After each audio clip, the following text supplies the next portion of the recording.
Have you ever felt like just when you're about to make a huge breakthrough, everything starts to go wrong? It's like some invisible force is trying to stop you.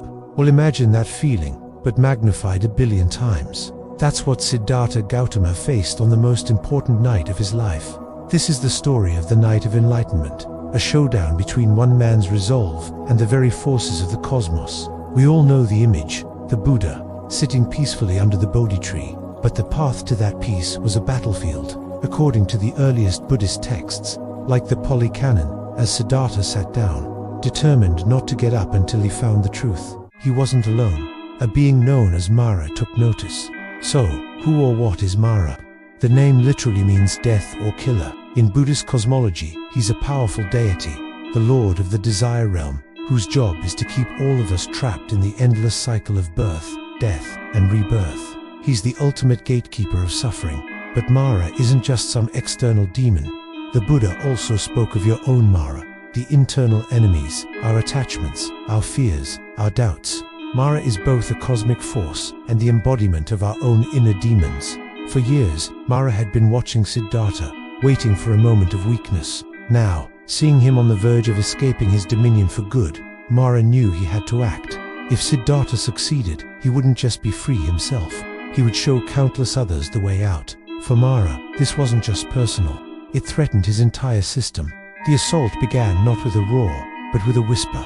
Māra appeared before the meditating Siddhartha, his voice dripping with mock concern. "You look terrible," he said. "Pale, thin, basically at death's door. Look, life is better. Go live it. You can do good deeds. Make merit in the normal ways. This path of striving you're on, it's too hard, too painful. It's impossible." This was Māra's first weapon. Sensible, reasonable doubt. It's the voice in our own heads that tells us to play it safe, to give up on our wildest dreams and settle for mediocrity. It's the temptation to choose the comfortable path over the transformative one. But Siddhartha's resolve was like a mountain. He looked at Māra and replied, "I see you, evil one. You've come for your own reasons, but I have no need for the kind of merit you're talking about. I have faith, I have energy, and I have wisdom. Don't talk to me about life. Even if my body withers away to nothing but skin and bones, I will not move from this spot until I've found what I am looking for." Words had failed. So Māra summoned his army. This wasn't an army of soldiers. It was an army of every negative state of mind that plagues humanity. The texts list them as the 10 armies of Māra. Think of it, an onslaught of sensual desire, followed by waves of discontent and restlessness. Then came gnawing, hunger and thirst, desperate craving, and a heavy fog of laziness and mental sloth. As Siddhartha remained unmoved, the army grew fiercer. The 6th army was pure terror, abject fear. The 7th was crippling doubt and skepticism.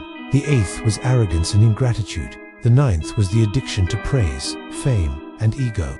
And the 10th, the most insidious, was the army of self-praise and putting others down. Later texts paint an even more vivid picture. Māra's horde took on monstrous forms, hurling storms of flaming rocks, weapons, hot coals, and filthy mud at Siddhartha. The sky went black, filled with their terrifying shrieks. This was the mind's final rebellion.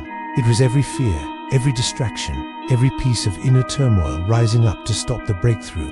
And how did Siddhartha respond? He didn't fight back. He didn't even flinch. He just sat, abiding in his deep meditation.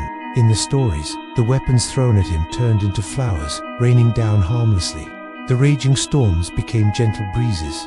The demonic roars faded into silence. Why?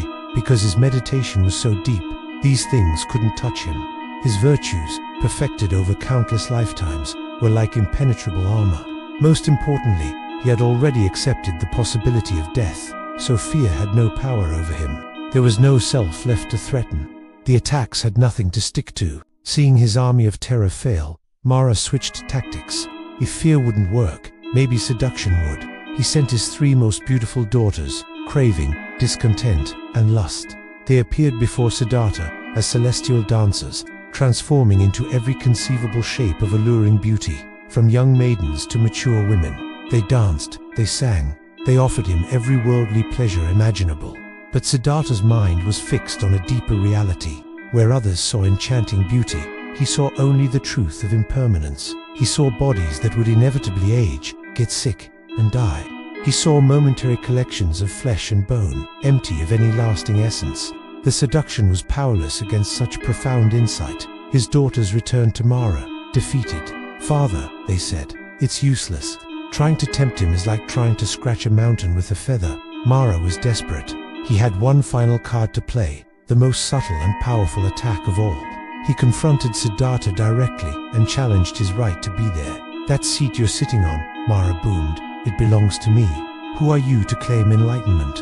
Who will bear witness for you? I have my armies as my witness. Who do you have?" This was the ultimate attack, the voice of unworthiness, the crippling doubt that asks, "Am I good enough?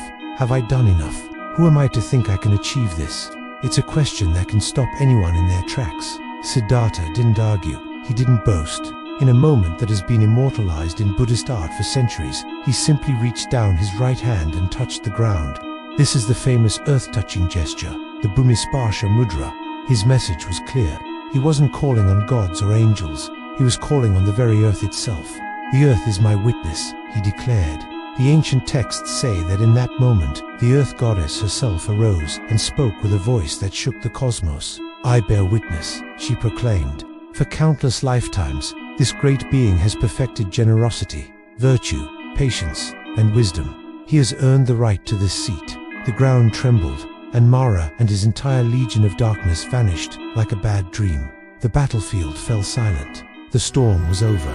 Alone now, under the Bodhi tree, with the morning star rising in the sky, Siddhartha Gautama's mind, purified and unshakable, finally opened. He saw the nature of suffering, its cause, its end, and the path to its end. He was no longer Siddhartha, the seeker. He was the Buddha, the awakened one. So what does this epic battle mean for us? On one level, it's a powerful story of a man overcoming supernatural forces, but on a deeper, psychological level, Māra's assault is the story of our own minds. The armies of Māra are our own fears, cravings, and doubts that rise up whenever we try to grow or change. The Buddha's victory teaches us that we don't defeat these forces by fighting them head-on. We overcome them by sitting still, by observing them without getting swept away, and by staying grounded in our own truth. Touching the earth was a symbol of that groundedness, a connection to the simple, solid reality of our own experience and our own good deeds. It's a reminder that our worthiness doesn't come from external validation, but from the truth of our own journey. The night of enlightenment wasn't just a quiet meditation. It was the ultimate internal and cosmic war, one not with a sword, but with stillness. And it leaves us with a profound message. The greatest battles are fought within, and the greatest victory is the conquest of ourselves. Thanks for watching. If this story resonated with you, don't forget to like, share, and subscribe for more journeys into the heart of wisdom. See you next time.